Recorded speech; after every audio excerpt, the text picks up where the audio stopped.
سلام انتعنان إن تمنخو كابتي تنجيرو زي وداء تاريخنا حانتن اشتي أرستي بزعبا حربنيا أبونا الشيخ إبراهيم سلطان أب حامساتات كابز فتس أمو تاريخ جبا خبلكم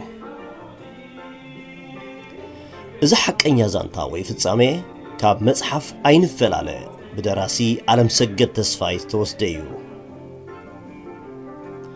تاريخنا نبربر نمهارلو نوللو تات دما نسقرو امو نبتا صحف قبلكم سناي مكتتال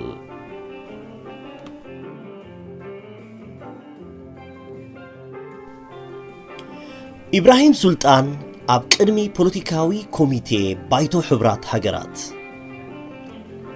ጉዳይ ኤርትራ ሳልሳይ ግዚኡ ናብ ፖለቲካዊ ኮሚቴ ባይቶ ሕብራት ሃገራት ምስ ቀረበ ኢጣልያ ነቲ ብስም አንግሎ አሜሪካዊ እማመ ዝተፈልጠ ናይ ፌደሬሽን ውጥን ከም ዝተቀበለቶ አፍለጠት ሓያሎ ሃገራት ላቲን አሰራ ስዒበን መርገጽየን ቀየራ ብግብጽ ዝምራሕን ንበዓል ሶርያን ኢራቅን ዝሓቆፈን ሓያሎ ሃገራት ዓረብ ውን ነቲ እማመ ዝነበረን ደገፍ ገለጻ بس دما اتكساب شعو قل نفسي زنبرو تخقلو ناصنت إرترا أبقع أمريكا دما دقف 13 كالوت هاجرات بمركب اتئمامن ختصدق بعسر حدار شعنجات 250 نابتي بوليتيكاوي كوميتي أقربتو كلو ني إرترا زملكت كالو تخقلوتات مالت تخقلوتات ناي محواس مس إثيوبيا مقلي إرترا ناب سودانن إثيوبيان كل ذا عينوت فدريشن إثيوبيان إرتران أبت بايتو عبيت تماغتي نبرو حسب مقلي ناي بريطانيا يوز نبره فدريشن ناي أمريكا حبرت مس إثيوبيا ناي إثيوبيا بعلان كالوتن وزته حسب ناصنت إرترا إيو ناي متكل تماغات زي نبرو إيطاليا نربح أكتبليا هيوت هبوز نبرت اتربحا بخالق مجدي كالرجاجس كم زخيل مستجنزبت دما رحتو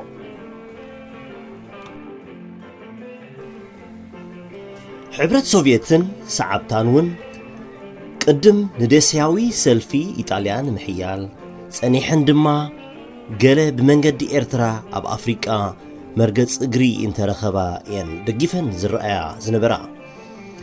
كمتي إرتراويان بعلوم نربحاتاتهم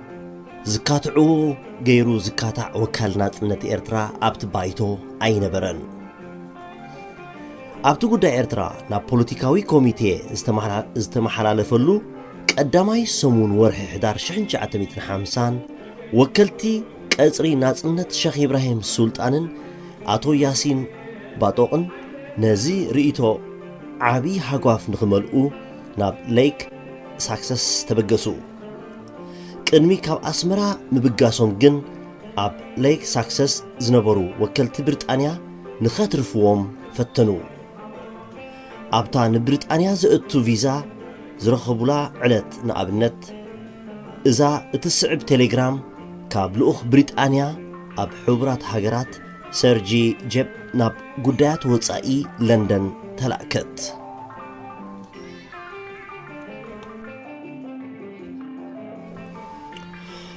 ممتع إبراهيم سلطان ناب ليك ساكسس بأنا يخن بلؤخ إيطاليا فتسيمو زيد اللقيو نتي نفدرالاوي فتح قبول نمقبارو إن كايرو زلنا سعرتاتون عنكفات كخونيو حسابو كمزا قوارصن كمزا لقسن كتقبرو لنا تسفى نقبر ستاسفورد ون تمسسال رئيتو نبرو إرتراويان ناب ليك ساكسس كم زمصو مقبار نتي قدم قدايات زحانا خيري معاصو وديتن ناي حاسوت وكلنان مدنقارن مخفاتيو إليو نيرو بستخا متن رئيتو حزبي إرترا بفلاي دما نتنناص نت زطابق شنخو ጥቃ ሕቡራት ሃገራት ክቀርብ የብሉን ዝብል መርገጽ እዩ ብልኡኻት ብሪጣንያ ዝድመጽ ዝነበረ ከም ዝዝከር ኣብ ቀዳማይ እግሩውን እንተኾነ ንኢብራሂም ሱልጣንን ሰዓብቱን ኣብ ካይሮ ኣዛዊርኩም ምለስዎም ብኡ ከዓግቡ እዮም ዝብል ናይ ብድዕ ቃላት ካብቶም ናይ ሕቡራት ሃገራት ወከልቲ ብሪጣንያ ተሰሚዑ ነይሩ እዩ ከምቲ ቀዳማይ ግን እዚ ካልኣይ ፈተነውን ኣይተዓወተን ኣብ ሮማ ዝነበረ ኣምባሳደር ብሪጣንያ ኢብራሂምን ያሲንን ድሮ ናይ ብሪጣንያን ናይ ኣሜሪካን ቪዛታት ከም ዝረኸቡን ኣብ ለንደን ሰሙን ጸኒሖም ብ16 ሕዳር ኒውዮርክ ከም ዝኣተውን ኣፍለጠ ብመትከል ይከልከሉ እንተ ዝበሃልውን ኣሸጋሪ ምኾነ ምኽንያቱ ኣቐዲሞም እዮም ቪዛ ኣሜሪካ ረኺቦም ከኣበለ በዚ ኣገባብ እዚ ሼኽ ኢብራሂምን ያሲን ባጦቕን ኒውዮርክ ኣተዉ ኣብቲ ዝኣተውሉ ግዜ ፖለቲካዊ ኮሚቴ ናይቲ ባይቶ ድሮ ስርሑ ጀሚሩስ ሓያለ ይሰጉሙ ነይሩ ብ20 ሕዳር ኣሜሪካን 13 ደገፍታን ነቲ ናይ ፌደሬሽን እማመን ናብቲ ኮሚቴ ኣቕረባ ብ21 ሕዳር ድማ ሼኽ ኢብራሂም ኣብ ቅድሚቲ ኮሚቴ ርእይቶኦም ንኸቕርቡ ተፈቕደሎም ንሶም ድማ ኣብቲ ጉዳይ ኮርያ ንኣቓልቦታ ኮሚቴ ዓብሊሉ ዝነበረ ህሞት መጻኢ ዕድል 1 ሚልዮን ኤርትራውያን ብትዕግስቲ ንኽስማዕ ብምምሕፃን መደረኦም ጀመሩ ቀዳማይ ኣቓልቦ ሼኽ ኢብራሂም ኣብ ጸጥታዊ ኩነታት ኤርትራ ነበረ ኮሚሽን ሕቡራት ሃገራት ኤርትራ ኣብ ዝነበረትሉ ግዜ ብሰንኪ ሸፋቱ ኢትዮጵያ ኣብ ልዕሊ ኣባላት ቀጽር ናጽነት ኤርትራ ዘካይድዎ ዝነበሩ ጸቕጥን ምፍራሕን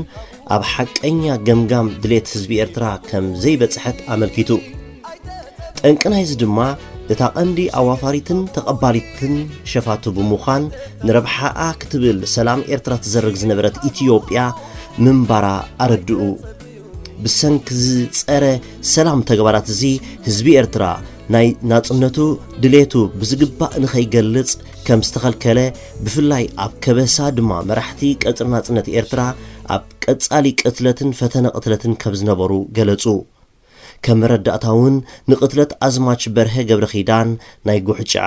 ከምኡ ድማ ኣብ ልዕሊ ኣቶ ወልደ ኣብ ወልደ ማርያም ንዝተኻየደ 5 ግዜ ናይ ስሚ ፈተነ ቅትለትን ኣብ ልዕሊ ደጊያት ወልደ ጊዮርጊስን ወዶም ኣስበሮምን ኣብ ዓዲ ኋላ ዝተሃቀነ ናይ ሞት ስጉምታትን ዘርዘሩ እዚ ኩሉ ዕንቅፋት ዝግን ነቲ ፍትሓዊ ድሌትን ጠለብን ህዝቢ ኤርትራ ከዓግት ከም ዘይክእል ድሕሪ ምምልካት ሼኽ ኢብራሂም ነቲ ድሌትን ጠለብን ብዝስዕብ 6 ነጥብታት ጸመቕዎ ርግጸኛ ግብራዊ ኢፌክቲቭ ናጽነት ምምስራት ዲሞክራሲያዊ መንግስቲ ምዕቃብ መሬታዊ ሓድነት ኤርትራ ኣብ ውሽጢ ህልው ጂኦግራፊያዊ ዶባታ ምንጻግ ዝኾነ ንኤርትራ ዝመቅል ወይ ዝኾነ ክፋላ ናብ ኢትዮጵያ ወይ ሱዳን ዘልሕቕ ወይ ኣኔክሴሽን ከምኡውን ምንጻግ ናብ ዝኾነ ነገር ዘልሕቕ ወይ ዝጎብጥ ውጥን ምእባይን ዝኾነ ምስ ኢትዮጵያ ዝሕብር ወይ ብፌደራላዊ ዘተኣሳስር ፕሮጀክት ዘይምቕባል ምቅዋም ንኹሉ ምድድጓይ ኣብ ፍታሕ ሕቶ ኤርትራ ነዚ ምስ ዘርዘሩ ሼኽ ኢብራሂም ኣተኩሮኦም ዝያዳ ኣብ ሕብረት ወይ ፌደራላውነት ምስ ኢትዮጵያ ኣንበሩ እሞ እቲ ዘቕረብዎ ዝነበሩ ርእይቶ ናይ ኣራቢጣ አልእስላሚያ ዘይኮነስ ናይ ኩለን እተን ንቀጽር ናጽነት ኤርትራ ዝቆማ ዝነበራ ማሕበራት ምዃኑ ኣረጋገጹ ንተቃውሞኦም ከኣ ብስዕብ ቃላት ኣቕርቡ ኤርትራ ጥንቲ እንተ ኾነውን ግዝእቲ ኢትዮጵያ ኮይና ኣይትፈልጥን በአንጻሩ ኣብ ውሽጢ ኣጋጣሚታት ኣብ ብዙሕ ኣጋጣሚታት ኤርትራውያን ነቲ ኢትዮጵያውያን ንስርቅን ዘመተን ክብሉ ዘካየድዎ ዝነበሩ ናይ ወራር ዘመተታት ክመልሱ ይግደዱ ነይሮም እዮም ዘመናዊ ታሪኽና እንተኾነ ድማ ሃገርና ብንእሽቶ ልኡላዊ ፕሪንሲፓሊቲስ ምምሕዳራት ዝቆመት ከም ዝነበረት ጸኒሓ ግን ብኦቶማን ቱርኪ ብግብፃውያንን በቶም ግብፃውያን ዝወሰድዋ ኢጣልያውያን ደኣ ተተሓዘት እምበር ከምቲ ሚኒስትር ጉዳያት ወፃኢ ኢትዮጵያ ንሱ ዘልዓሎን ንዕኡ ዝድግፉን ዘለዉ ካብ ኢትዮጵያ ብኢጣልያ ከም ዘይተወስደት እዩ ዘብርህ ሼኽ ኢብራሂም መረድኦም ብምቕጻል እስላም ጥራይ ዘይኮነስ ክርስቲያን ኤርትራውያን እውን ኣብቲ ትሕቲ ምልኪ ኢትዮጵያ ንኸይኣቱ برأسي ولد ميكائيل سولومون ناي حزقان بإندا خنتيبا أسبرومون ناي معربان مستخايد قالستات زرزرو كبسا بإثيوبيا نوح زمانات تجازيو بحال انت خوينو أسمات اتوم جزاتي نخزر زرر لومون حتتو انت نتقاومو اسلام إرتراويان بزملكتمو ناي روبيان وقعاتن بقبيلاتات بلو باريا كوناما بين عمر بيلن ماريان منسعن الجدنن أنصار ورارات إثيوبيا استجبره ناي عتق مخته نتقاس كم زكال أبريهو قصيلو الشيخ إبراهيم سلطان كم زسعب تزاريبو إذا كل عتقاو تقاومو بفلاي نساتهم نتا نخي جزء تباهيلو دو أيكونن استخايده نزخلو شبتات تجنزبو انت حليهم جنا أبتحتي مخنيت حبرت وي فدرالونت ني إرترا ناب تاريخاوي تسألائتا أحليفكم كتبوا تدليو اللهم مالديو هاجر بملئتا إن أبيت إن كلاخي سلمنتاي إيو مقلي أب قمت زقاتو زلو كم هاجر دخوماتن دليت سلامن سلزخون ناديو كم زق أمثلة أنصار دليت هاجرن زخون وساني موساد مستي حيلتات كيدان استواقولون مستي زي عبي أهجراوي ودبزي استمسرتلو دخوم يكون حيال بحد زمجوسو لعل متكلات زي السانيو الشيخ إبراهيم فتحاونت مسل هزبي إرترا فتصم كم زي كاتعن نتي كوميتيون كابت زقربه حبريتان مرداتان نلعلي توسخي مأمني كم زي يدلن تماغوتو هزبي إرترا إثيوبياوي مجزاتي كقبل سلا زي كونه ناصنتو انت دعا تنفيقو مرقاق زوبا مبرق أفريقيا كرقاقص كم زي كونون تنبيو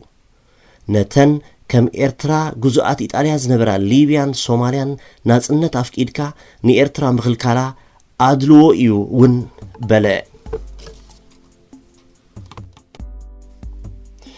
اتزحي لزربؤم نتني إرتراويان حدا هزبي أيكونون مو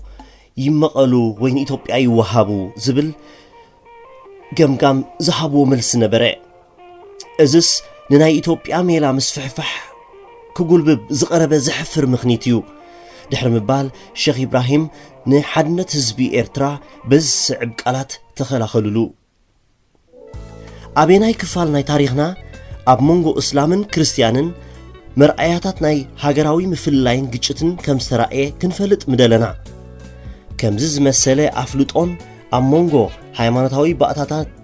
إرترا زي مسمعن كاب زي حلوة زخونا ناي ممكال وطن كنصدق أي جبأن كم زز مسألة حساب بقولن بوليتيكاو سلفتات إرترا تجد إيمون تنتيجونيو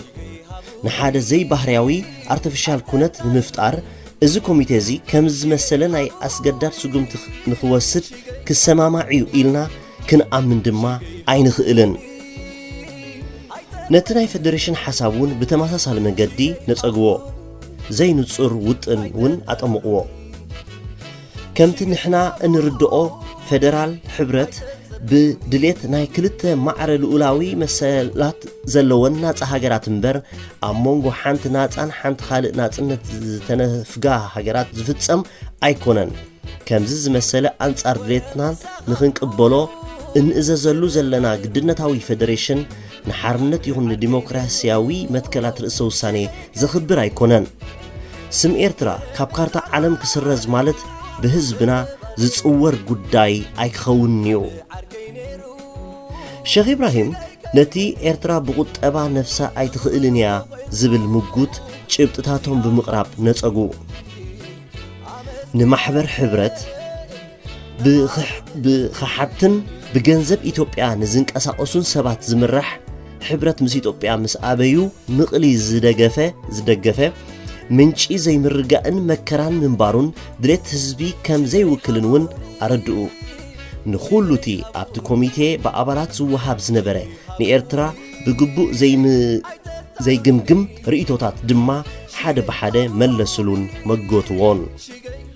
شيخ إبراهيم نزم درزي زسمعو أبتي كوميتي أزيو برتع كتع زكايدلو أبزنبرة جزيو نتي أمريكا قريباتو زنبرت ناي فدريشن إمامة زتصارر كالق حساباتون مقراب يغتصل نيرو ንኣብነት ንጽባሒቱ ማለት ብ21 ሕዳር ፖላንድ ናጽነት ኤርትራ ዝጠልብ ሓደ እማመ ኣቕረበት ብ24 ሕዳር ድማ ፓኪስታን ሓደ ተመሳሳሊ ሓሳብ ኣብ ድምፂ ንኽወድቕ ሓተተት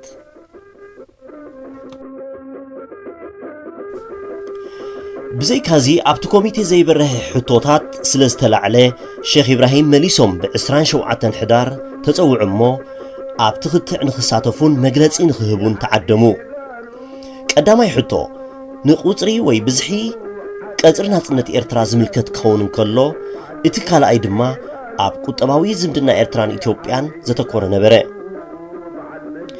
ኣብቲ ቀዳማይ ሼኽ ኢብራሂም ነቲ ካብ ማሕበር ሕብረት ናብ ቀጽሪ ናጽነት ኤርትራ ውሒዙ ዝነበረ ህዝቢ ኣብ ግምት ብምእታው ቀጽሪ ናጽነት ኤርትራ ኣስታት 80 ሚእታዊት ህዝባዊ ደገፍ ከም ዝነበሮ ኣስፊሖም ገለጹ ኣልራቢጣ ምዕራባዊ ቆላ ይኹን እቲ ካልእ ካብ ቀጽሪ ዝገዓዘ ደገፍ ህዝቢ ሒዙ ከም ዘይከደ እቲ ህዝቢ ገና ኣብቲ ናይ ቀደሙ ጽኑዕ ከም ዝነበረ እውን ኣረድኡ ኣብ መንጎ ኤርትራን ኢትዮጵያን ብዛዕባ ዝነበረ ቁጠባዊ ዝምድና ሼኽ ኢብራሂም ነዚ ስዕብ ተዛረቡ ኣብ መግለጺታትና ኣብ መንጎናን ኣብ መንጎ ኢትዮጵያን ንዘሎ ገለ ቁጠባዊ ምትእስሳራት ክሒድና ኣይንፈልጥን እቲ እንብሎ ዘለና ማዕረ ኣገዲዱን ኣንጻር ድሌታትናን ኣብ ትሕቲ ኢትዮጵያ ዘእትወና ሰፊሕን ሓያልን ቁጠባዊ ዝምድና ናይ ኢትዮጵያ ጎባጢ ኣርዑት ክሳብ ንምቅላል ዘገድደና ከቶ ኣይኮነን ሎሚ ቁጠባዊ ዝምድናታት ኣብ መላእ ዓለም ዝተዋሰበ እዩ ኢትዮጵያ ብቁጠባ ትደልየና ንሕና እውን ንደልያ እንተዚ ኤርትራ ድኻያ እሞ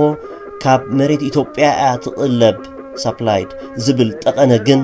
ቅሉዕ ሃለውለው ኢና ንብሎ ምኽንያቱ ኤርትራ ንምህርቲ ምግብን ካልእ ሃላኽን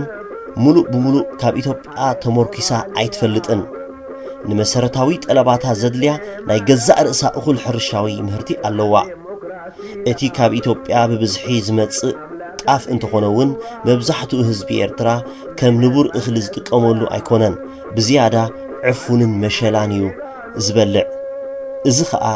ኣብ ሃገርና መሊኡ እዩ ትንታነኦም ብምቕጻል ሼኽ ኢብራሂም እቲ ካብ ኢትዮጵያ ናብ ኤርትራ ይለኣኽ ዝበሃል ዝነበረ ምህርቲ ነቲ ከም ሰደድ ብኤርትራ ኣቢሉ ንወጻኢ ዝወፅእ ዝነበረ ዘጠቓልል ከይከውን ኣተሓሳሰቡ ሰደድ ኤርትራ ናብ ኢትዮጵያ ደኣሉ ኣብኡ ዝተርፍ እምበር ዝበዝሕ ናይቲ ናይ ኢትዮጵያ ንግዳም ይሰግር ምንባሩ ካብ ዘይምፍላጥ ከይከውን ኤርትራ ብጸጋ ኢትዮጵያ ትነብር ዝበሃል ዘሎ እውን በሉ ኤርትራ ናጽነት ሓልዮት ቴክኒካዊ መምርሕን ዓበይቲ ፕሮጀክታት ክትፍጽመሉ እትኽእል ገንዘብን ጥራይ ከም ዘድልያ ኸዓ ኣስሚሮም ተዛረቡ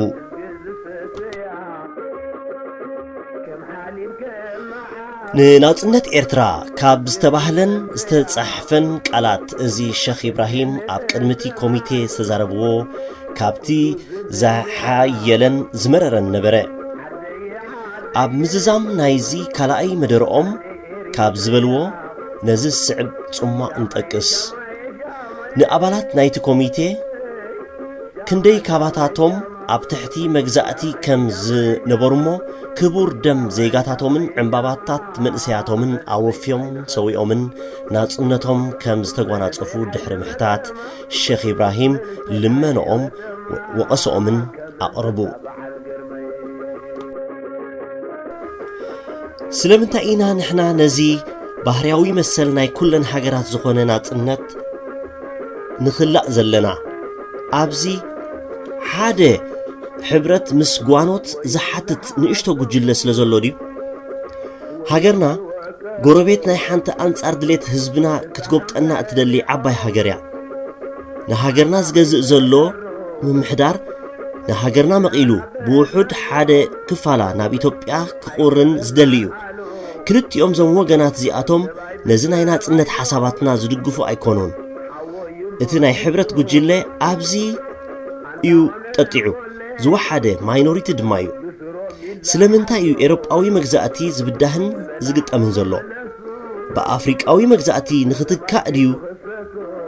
ኢትዮጵያ ሶማልያ ንኽትወሃባ እውን ሓቲታ ነይራ ሶማልያ መሰል ናጽነታ ስለ ዝተፈለጠላ ሕጉሳት ኢና ግን ስለምንታይ እዩ እዚ ንሊብያን ንሶማልን ተዋሂቡ ዘሎ መሰል ንዓና ዝንፈገና ዘሎ ጉጉይ ውሳኔ እንተ ደኣ ተወሲዱ ንዕኡ ንምቅዋምን ናጽነትና ንምርካብን ንምዕቃብን ከምኡውን ህላዌና ንምርግጋጽ ክንገብሮ ብእንግደድ ተቃውሞ ኣብ ምብራቕ ኣፍሪቃ ክፍጠር ንዝኽእል ግጭትን ምልዓዓላትን ኣባላት እዚ ኮሚቴ እዚ ተሓተቲ ክኾኑ እዮም ክሳብ ሕጂ ኣብ ሃገርና መታን ሰላምን ስርዓትን ክዕቀብን እዚ ኮሚቴ እዚ ድማ ፍትሕን ዘይወገናዊ ኣመለኻኽታን ባህርያዊ መሰላትናን ክህልዎ እዩ ብዝብል ተስፋን ሽግርን ፀበባን ክንጻወር ጸኒሕና ኣለና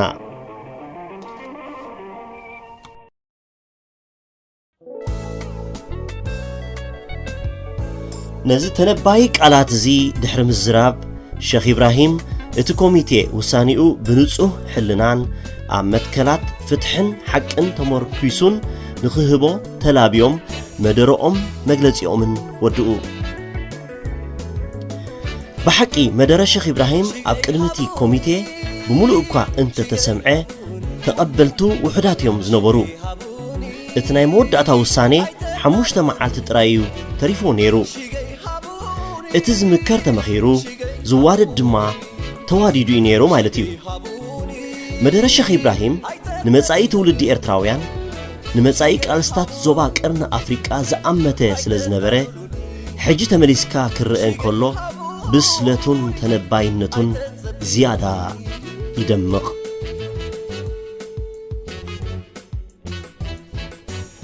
ታሪኽና ውቅያኖስ ሃገርና ባሕሪ ኤረይ ጓል ቀይሕ ባሕሪ እሞ ንሎሚ እዚ ዝተኸታተልኩም ወይ ነይሩ ኣብ ቀጻሊ ብኻልእ ጽሑፍ ክሳብ ንራኸብ ሰላም ወሰናይ